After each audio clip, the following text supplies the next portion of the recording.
Yo, what's up you guys? Brady Oak here, and in this video we are going to go into the deep details of Nick Bare's show prep. So if you're here, I'm sure you know who Nick Bare is. He is the founder and owner of BPN, Bare Performance Nutrition. He is a hybrid athlete, someone who goes and runs 100 miles in the Colorado Rockies, someone who does Ironmans, bodybuilding, powerlifting, everything. And just last weekend, he actually did his first show in 10 years, the NPC Clash Series in Orlando, Florida. Nick competed in the men's physique division, and he asked me to coach him at that last bit of his prep. During this process, I received tons of questions, and I'm sure Nick did too, about what is he doing for his peak week. And he is gonna have a show day video, but nothing's gonna be as detailed as this video right here. I'm going to share with you exactly what I had him do for his peak week. Literally every single thing. To list a few, we're gonna talk about training, cardio, calories, carbs, sodium, potassium, literally everything that we did to get Nick to look as good as he did on show day, where he took the gold medal. So Nick did win his show. He looked amazing. He's the most shredded guy at the entire show, and we peaked him phenomenally. I don't think it could have gone any better. So we're going to get into those details. I did receive just so many questions about this, and I totally understand, because bodybuilding is such an interesting sport. I don't think a lot of people understand everything that goes into it. It's something that you definitely have to master, that art, that craft of not only prepping someone and getting someone shredded, but then taking that shredded athlete and then peaking them properly so they can display their absolute best on the stage. It's very interesting. There's a lot of science behind it, and I totally understand why everyone would be interested in this topic. So anyway, Nick did an amazing job, and it was an honor to get to coach him that last bit of his prep. And I guess just a little introduction to who I am. My name is Coach Brady Oak. I've been coaching for now about 7 years. I'm the owner and founder of TUA, which stands for Take Uncommon Action. Myself and our team, we basically help men and women get into the best shape of their life. We mostly coach lifestyle clients, but about a quarter of our clients are bodybuilders, because that's really where our origins stand in our company. I myself am a competitive men's physique athlete. Our other coach, Coach Devin, is a competitive men's physique athlete. We love the sport of bodybuilding because it is such an interesting and demanding challenge. It's a challenge that is different, unlike any other challenge that you could ever do, but it is so rewarding in the end. And I know that Nick found it very rewarding. It was exciting to see him backstage and how exhilarating the sport is when you're back there after dieting for months and months and months. It's such an epic sport. So anyway, that's who I am, and let's get down to the video, guys. Now, a quick disclaimer. This is not a one-size-fits-all approach. When you are peaking for bodybuilding or a photo shoot or whatever it is, it has to be custom to you. So the things that I'm telling you in this video worked for Nick, and the type of ideas and ideology behind peaking can work for you as well, but the specifics that I did for Nick are not going to work for you.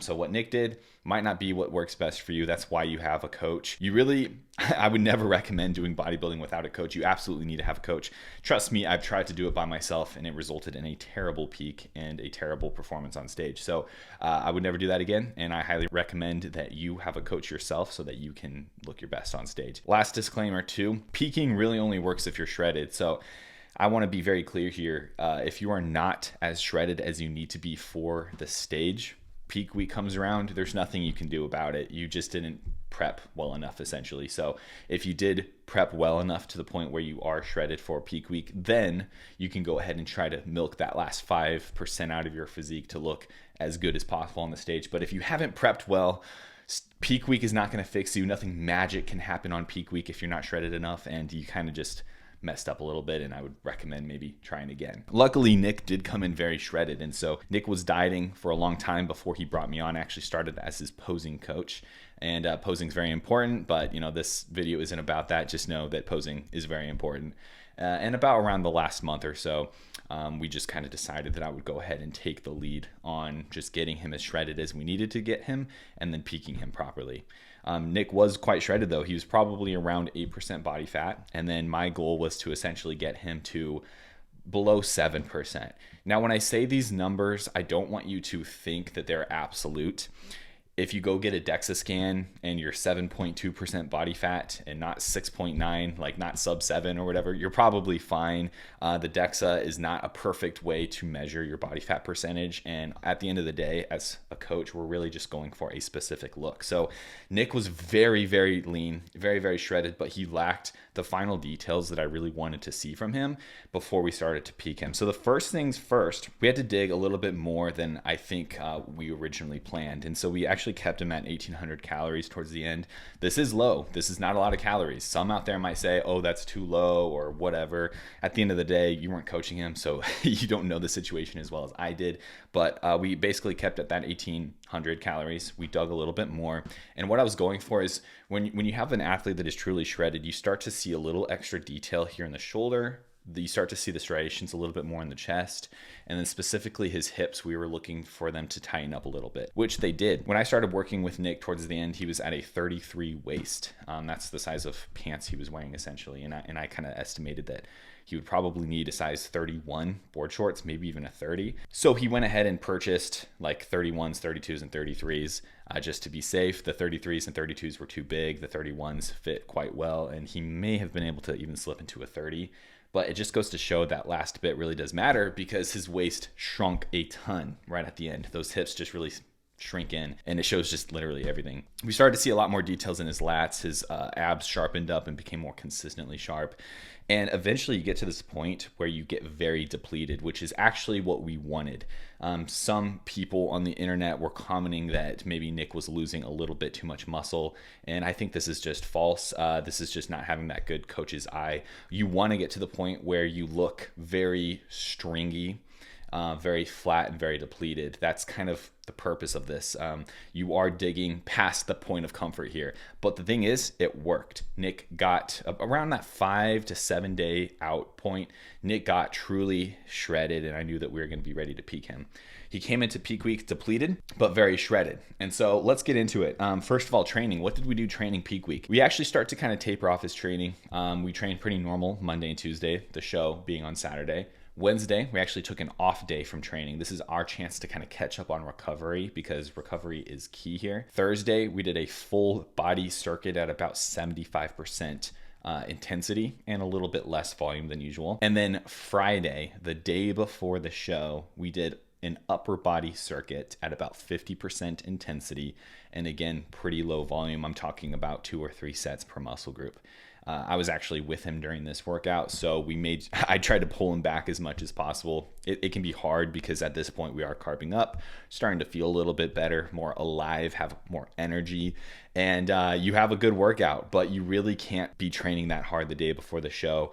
At this point, we're just trying to keep the body nice and relaxed. We're literally only working out right now to help with glycogen storage. So those carbs we're consuming, we're helping, the storage, the assimilation of those carbs in the body. That is the only purpose of the workout. Obviously, we're not building muscle at this point. We're not trying to get bigger the day before the show. We're just trying to assimilate the carbs as efficiently as possible. So we do that without doing anything crazy. We're not hitting any deadlift PRs. We're not hitting any bench press PRs. We're not doing anything weird or different than what we've been doing. And we're definitely not doing anything that will make us sore and hold inflammation in the muscles or anything like that. Cardio. So the plan with cardio, one thing we did pretty early on, roughly 2 weeks out, is we pulled out any running.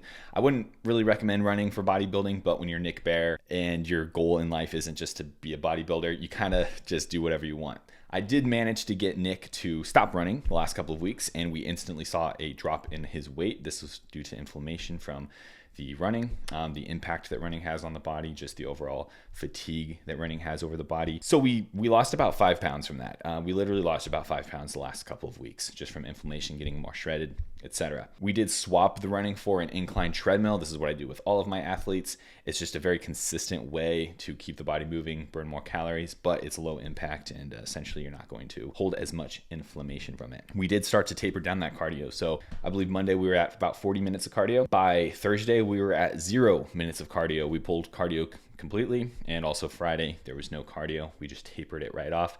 At that point, he shredded, guys, so there's no point in doing more cardio. You're not going to get more shredded one day out, but we are trying to just relieve his body from as much fatigue as possible. And what's crazy about this is that's when a physique really comes to life. When you get rid of all that fatigue and you feed the body lots of calories and carbs, you just end up looking amazing. Overall calories. What did we do for overall calories? So peak week, we immediately increased the calories. I was monitoring him very closely, actually starting from 7 days out. So I did increase his calories a few days because I think he was ready for a little bit more calories and less of a dig. Come Monday, we increased his calories by a total of about 400 to 500, and we kept that until Wednesday. Thursday, we increased his calories quite a bit too, maybe by an extra 300 or 400. And then by Friday, we increased his calories by a lot. So remember, we were at 1,800 calories. By Friday, the day before the show, we were around 4,000 calories, maybe a little bit more. To be honest, at that point, I don't even care about the calories. I'm just looking at carbs and a little bit of fats and proteins as well. But it was definitely around 4,000 or more. Now, when it comes to carbs, this is probably the most important part of peak week is your carbs. You do want to increase your carbs.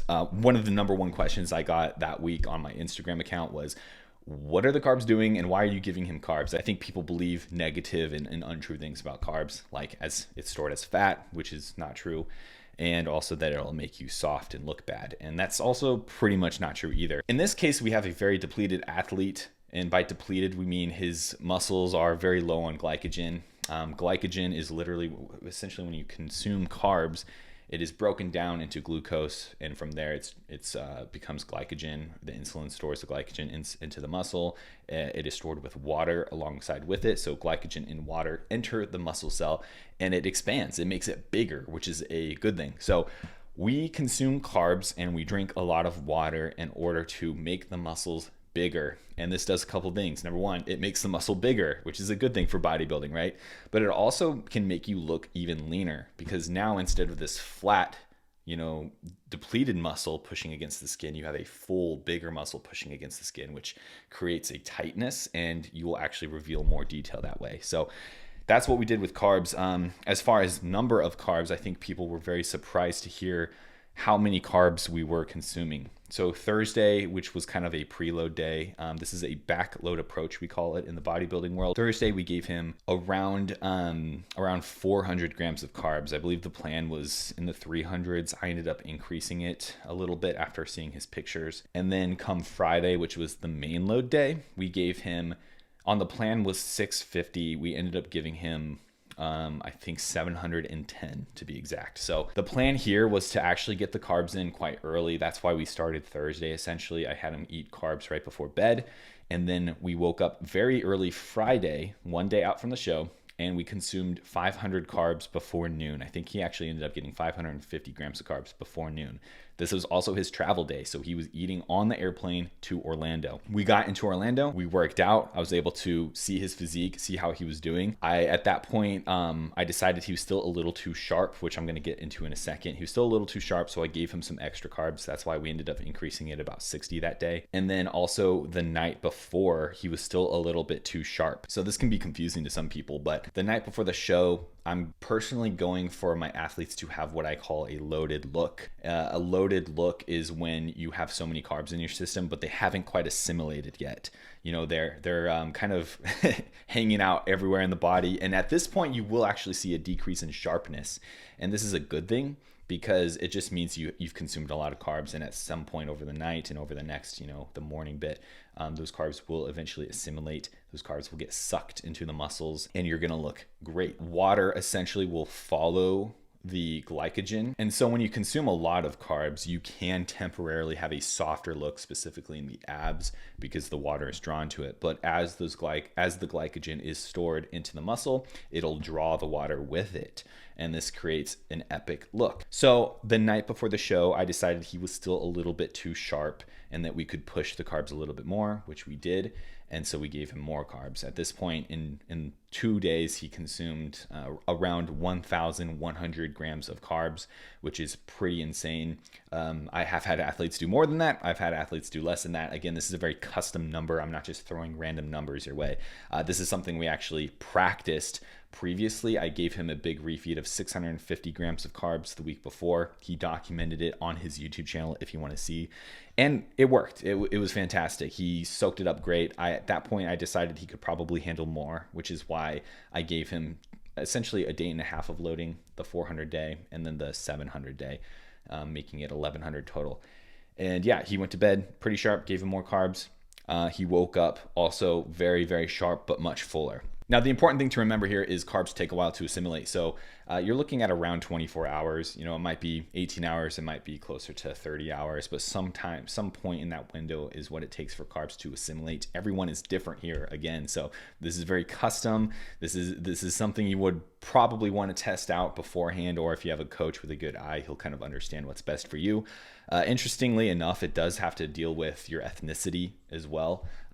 So whether you're, a person of color, depending on if you're from African origin or maybe South American origin, even Asian origin, or just Caucasian of some sort, it will always impact your carb assimilation and a few other really interesting things too. But lo and behold, Nick woke up show day looking insane. And so what we do show day is we do a quick pump up, like literally 5, maybe 10 minutes of body weight pump up, just to see how quickly the pump comes. This is a good indication of whether or not he's had enough carbs, essentially. To be honest, if you wake up show day and you haven't had enough carbs and you're still flat, that is a big problem and very hard to fix. So hopefully your coach wouldn't put you in that position. Luckily with Nick, we had prepared well. We had the data going into this that we did. We created an awesome look. So he woke up, he got it pumped very easily. He was very, very sharp. He looked insane. And that was that. Now, carbs throughout the show day at this point was mostly just to maintain his look. Again, I'm not really focused on calories at this point at all. We give him, a light protein source and carbs essentially with some fats. Keep in mind the days leading up to the show, I actually was increasing fats also. Fats tend to sustain a good look and a pump, so I do increase my fats going into the show as well, just not nearly as aggressively as carbs. And proteins I typically take down quite a notch because at that point it's just extra calories that doesn't really matter, and sometimes it can kind of slow down digestion and leave you a little bloated, so we actually decrease protein quite a bit. Show day though, carbs are pretty normal. At some point during show day, I decided we just had a great look and it was no point in really eating much more at that point, so we kind of just had him wait it out. We gave him a decent lunch. We had him carb up again after his prejudging, but then after his lunch he looked great and we're like, hey, let's hold this off. Like, this is the perfect look. We don't need anything else. That's that. And we're also kind of playing a strategy at this point because we knew he had secured his novice win and his open win. We were pretty sure about it anyway, which he did. But at that point, we were already thinking ahead to the overall. And so we were trying to just make sure he had the best look possible for the overall. Now, the more complex things, sodium and potassium. If you were a newer coach, I probably would not even try to mess with these at all. I have to give a huge shout out at this point to my coach, who is Cliff Wilson. He's been in the game for about 12 years now. He is an incredible coach, someone who I very much respect and look up to. And probably 75% of everything that I've learned about prep coaching that I find the most reliable information has come from Cliff Wilson. So I want to give him a lot of credit here. I've taken other courses, I've read other books, and I've just been doing this for like 7 years. So I definitely have my own kind of experience on top of that. But my foundation of knowledge, a lot of it has come from Cliff. So shout out, Cliff. You're awesome. Thank you for everything that you do for this industry. Sodium and potassium are really tricky. These are a couple of your electrolytes, and they kind of work together in a sense. Typically speaking, though, you want to increase your sodium and maybe even decrease your potassium. So what we did with Nick leading into peak week is I actually didn't touch his sodium and potassium that much until maybe Thursday. At that point, I was just making sure that we were consistent. Keep in mind, Nick was an interesting individual because he gets in the sauna every night and he sweats a lot, and he was previously going on a lot of runs. So his needs for electrolytes were quite high. And then that definitely changes when we pull the sauna and we pull the running. So I had to kind of think on the fly there, but we managed it quite well. We just kept it pretty consistent. And then essentially the day before show, we were really consistent with it. Basically 2 days before show, so on Thursday, we had really consistent numbers. And then Friday is when I manipulated it the most. What I did Friday is we kept his sodium at about 3,500. And then we put his sodium closer to about 2,000, maybe a little under 2,000. Again, I'm just going to tell you right now, these numbers are not magical. These numbers might not work for you. You can't just take these numbers and run with them, but that's what worked for Nick, and that's kind of my plan that I had for Nick. And the reason why we do that is because the sodium is going to help the carb assimilation. You actually need sodium to properly store carbs. So we kept his water. Well, we're going to get to water in a second, but we kept his water stable. We kept his sodium where it needed to be to help assimilate the carbs. The sodium and potassium will work together to pull more of that water into the muscle as well, which is right where we want it. And then we're good to go. Now, regarding water, I know there's a lot of myths out there. Some people say that you should cut water because you'll dry out. And that's really not true. So we actually kept his water at 2 gallons. He had 2 gallons of water every single day leading into peak week the entire time. The only day that we changed it was show day, where he more just drank comfortably and sipped. We didn't want anything that was gonna like kind of make him bloated or like have like a bubble gut from having so much water essentially. But you want to keep your water high. The reason for this is because water is stored mostly intracellular, and by cutting it, yes, you can cut your subcutaneous water, but you will also end up cutting out your water that is stored intracellularly. And this is a bad idea because you will flatten out and not be able to get a pump. So rather than thinking that you can just specifically pick the location of where you pull water from subcutaneously, you just can't do that. So we don't worry about that, and instead we just get shredded.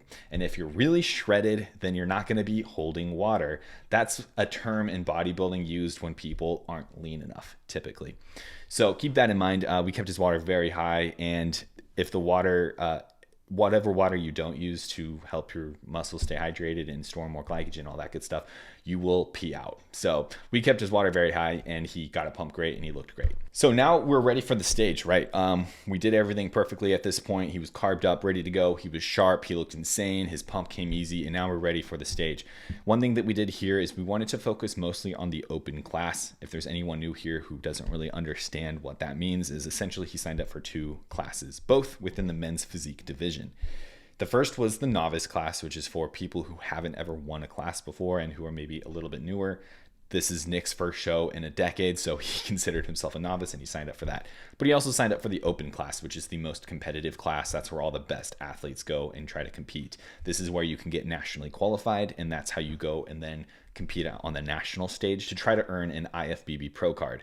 Spoiler alert, Nick did indeed get nationally qualified, so technically speaking, he has until the end of 2024 to potentially compete on the national stage and try to get a pro card. If you would like to see Nick do that, make sure to bombard him on YouTube and Instagram and tell him that he should go for it. So knowing that, we definitely wanted to put most of our focus in on the open class. And so, you know, it's really hard to pump up several times throughout the day. So rather than trying to pump up as much as possible for novice, then get off stage and then wait 30 minutes and then try to pump up again for the open, what we did is we kind of did a half pump up for novice, and then we focused our full intensity pump up for the open class. And this is something I'd recommend everyone else do also. What we do pre-stage ritual, what I have my guys do is we either have a Reese's cup or a Snickers bar, purely just to kind of elevate the blood sugar, and it does tend to give kind of a quick pump as well.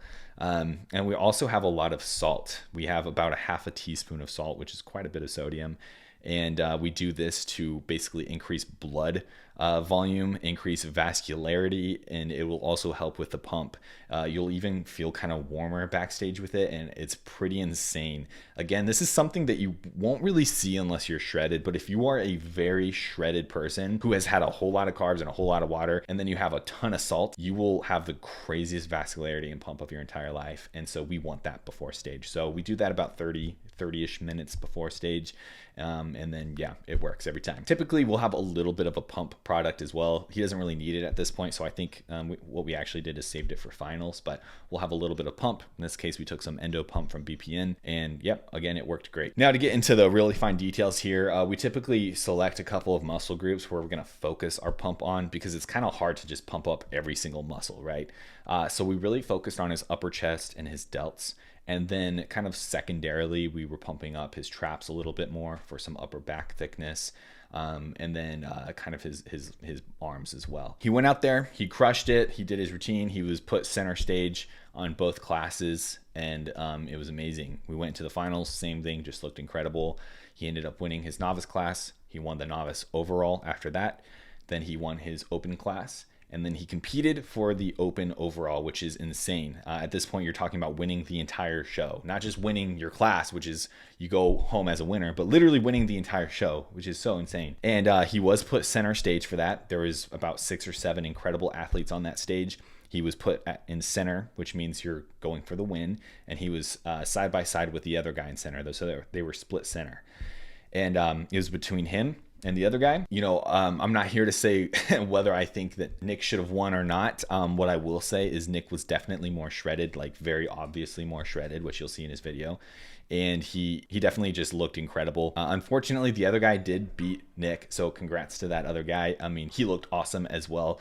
And the other athlete was a little bit bigger, a little fuller on the front. I will say the back shot, though, I think Nick had him. But the other guy won. Nick got essentially second place in the overall, and that's exactly what happened. So anyway, again, I just want to first say great job to Nick. I mean, that was an insane prep, and he just did such a good job. It really comes down to just your ability to, you know, endure the suck, not cheat, stick to the plan, do what you need to do, just do the work, trust the process. And together, I think when you have a really good athlete that's willing to do all of that, and then a coach that kind of knows what they're doing, together you guys can be a really good team. So shout out to Nick. I mean, he just did amazing. He is the real deal. If you guys like Nick, I mean, he's the real deal, guys. He's a super nice guy, very genuine guy, very hardworking, and he's the real deal. That's all I can say. So it was an honor getting to work with Nick. He was my first athlete competing this year. I have plenty of other athletes competing this year, mostly at like the summer shredding shows in July and October, and then a few kind of sporadic over there. But